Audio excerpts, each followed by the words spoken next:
Thank you, Mr. Speaker. Mr. Speaker, under Standing Order 43D and pursuant to Standing Order 49, I wish to move that the question now be put. Well, this is a motion known as a motion for previous question, which is the question on the motion for third reading of Bill 44. It's a debatable motion. So, honourable member for Edmonton Centre.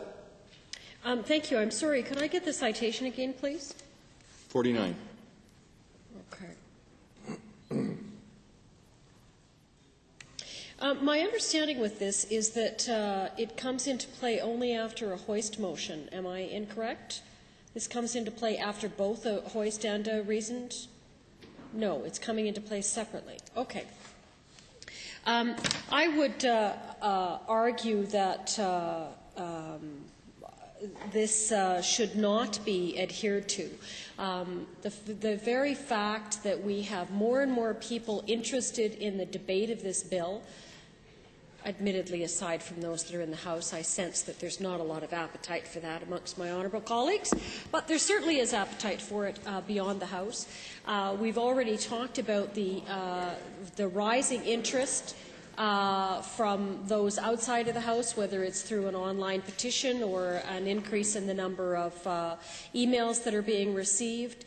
And therefore, the necessity for the government to get up and preclude any further debate, including, I might mention, the opportunity for the leader of the third party to actually participate in the third reading, aside from speaking specifically to an amendment, is really unnecessary. And once again, you got 72 votes here, guys. What's it matter to you?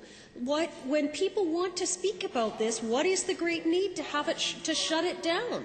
What are you afraid of? What do you think somebody's going to say that necessitates you having to, use a little used citation in the standing orders to shut down debate? Because you know what? That's going to become the news story. Not what happened about this. The news story will be that the government, used a heavy hand to shut down debate in the legislature. Why would you do that? Well, this is a debatable motion, and I'm sure some of you can get in on it. But you don't need to do this. You already have your vote. You know that you're eventually going to win this. What does it matter to you to have to sit here for a few minutes longer and listen to some people that want to say something about this bill? And clearly, there is an appetite for it outside of this chamber. Maybe that's what you're worried about. Maybe that's what you're trying to subvert and avoid, is that discussion that's taking place elsewhere. It's your choice. It's the government's choice in the scheduling of this bill to put this on at night. We could do it during the day. We could do it tomorrow, we could do it Wednesday, we could do it Thursday. But I think the government likes to put it on at night so that it can do things like this in the middle of the night when there's not so many people around to notice it. And conveniently, it's a debatable motion, so I invite people to get involved and get engaged in the democratic process. But I would argue that there is no need at this point for the government to have to bring this in. It's a matter of a few more speakers at most before this bill reaches the end of its and I think it's wrong to be taking away that opportunity from the leader of the third party in particular. Everything I've said has been on point here, boys. You want to argue? Get up and argue. But so far, I think I fail to see where the government has need to invoke 49 and bring it into play in this case. What's it going to cost you? Another couple of minutes, 45 minutes, and the debate is done.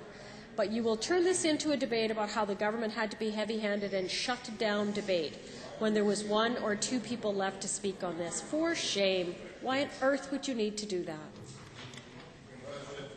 Honourable